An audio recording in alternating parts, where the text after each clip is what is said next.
محبت هم دی الله رب العزت لپاره وکړو او بغض هم دی الله رب العزت لپاره وکړو نو بیا به موږ تاسو کامیاب حضرت عمر فاروق رضی الله تعالی عنہ دا جلیل القدر صحابي ده ډیر شجاع او ډیر بهادر صحابي ده هغه یو ورځ یو کافر هغه سملولې نو دی هغه په غاړه باندې خپل تورې دا کافر لاندې پروت دا یو دم دغه کافر لاړې په حضرت عمر فاروق رضی الله تعالی عنہ هغه په مخ باندې عمر فاروق رضی الله تعالی عنہ پاسه خپل تورې بیرته واپس نزان سره واخیستل هغه کافر ورته وایي وای اے عمر کتا د شجاعت او د بهادری خصوم لګي کتا خو په دې کې هم نوم لګيږي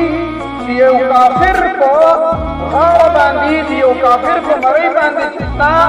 تر یو ځل مخامخ سره هغه کافر نه بیا سره خلاص کوي هغه کافر ته ژوندی نه پرېږدي ځکه ولې ژوندی پرېږدو حضرت عمر فاروق رضی الله تعالی عنہ ورته فرمایي وایي مخکې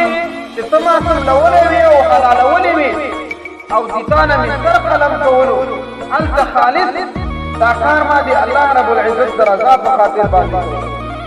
ځکه ما جهاد دی الله رب العزت په خاطر باندې شروع کړی دی الله رب العزت په خاطر باندې مې دا غذا کوله دی الله دی رضا لپاره مې دا غذا کوله خو کله چې تا ما په مخ باندې لاړې وکړلې هغه دی الله رضا دی ما په زړه کې کمزورې شوه هغه خپل شخصي بغض هغه خپل شخصي خصومت هغه په هغې باندې غالب شو همدې خاطر مې پرېږدي چې چېرته د الله رب العزت رضا د ما نه پوت همدې خاطر مې پرېښودلې چې د ما هغه غضب در باندې غالب شو